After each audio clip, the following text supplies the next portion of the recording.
Hey everyone, welcome back to Cooking with Calvin. Today we are going to explore the many wonders of the potato. So the second saga in our potato adventures is we're going to make a nice simple steak fry. And it's a pretty simple, basic recipe, but it requires like some good techniques to get exactly what you want as far as nice and soft on the inside, salty all the way through, good flavor, but then also crunchy on the outside. You want those texture contrasts. So very simple thing that a lot of places actually mess up. So the thing that's going to take the longest to cook is our potatoes. So we want to throw them into salted water, covered, and get the water boiling, drop it down to medium so that they can simmer. And we want them to be fork tender all the way through.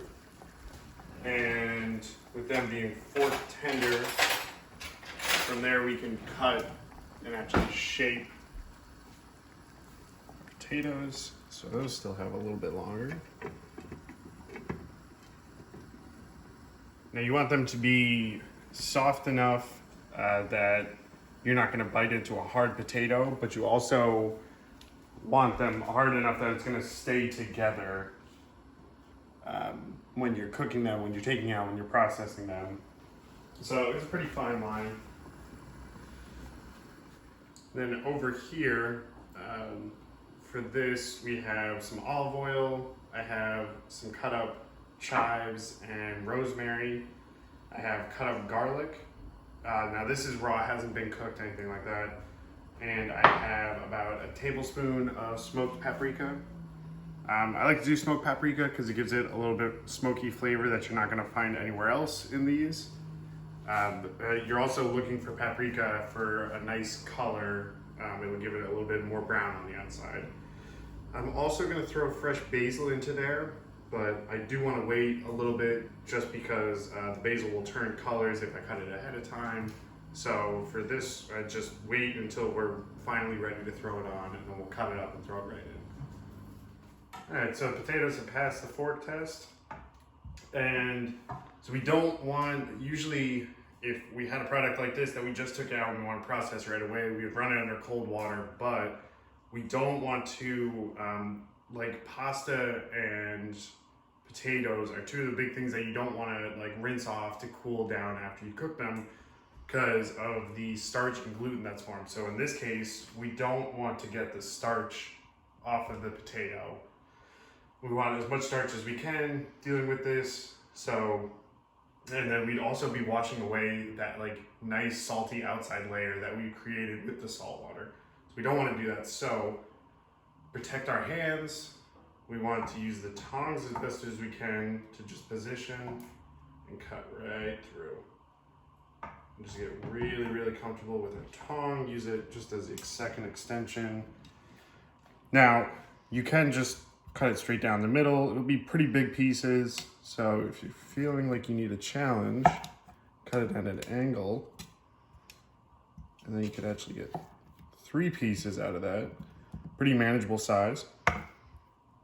Same thing, get it onto the flat surface. Go at an angle, straight down. All right, and the cut pieces that we have right here, let's get them into the bowl. I'm gonna do a little drizzle of olive oil.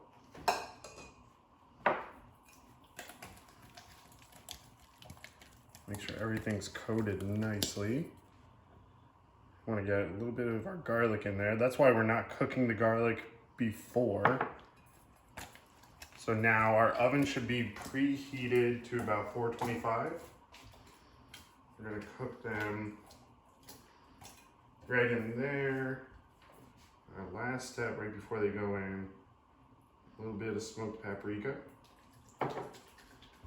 Just get a touch more salt in there.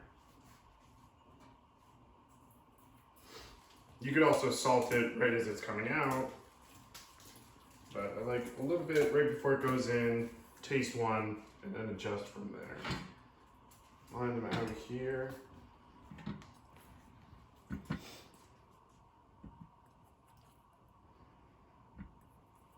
And then in the oven they go. All right, so we just took the potatoes out of the oven, 425. Really just cook it as long as, like maybe you boiled it a little bit too long, so it's very, very soft, so it'd be less of a cook time in the oven. So just feel it out for yourself and, you know, bake it as crispy as you want, as not crispy as you want, but it's really just whatever time limit that you want to put onto it. But 425 is going to give you the crispiness that you would theoretically want. So now we have our fresh herbs. I want to get those into there. Now this is the point where we're going to cut up our basil.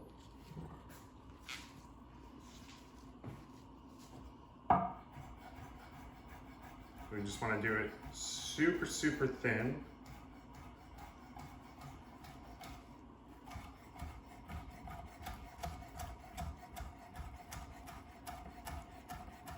And this requires, you know, a very sharp knife. You're trying to achieve very, very small pieces.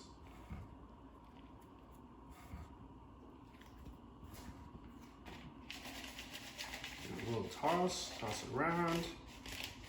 You know, at this point, you also might have to add a little bit of olive oil just to get the herbs to stick to it a little bit better. Yeah, there we have it. It's as easy as that to do as a side dish. That is, I believe, the second thing that we've made out of potatoes so far, and probably a million other things. So yeah, we'll continue this saga on the many wonders of potatoes, and I'll see you guys next time.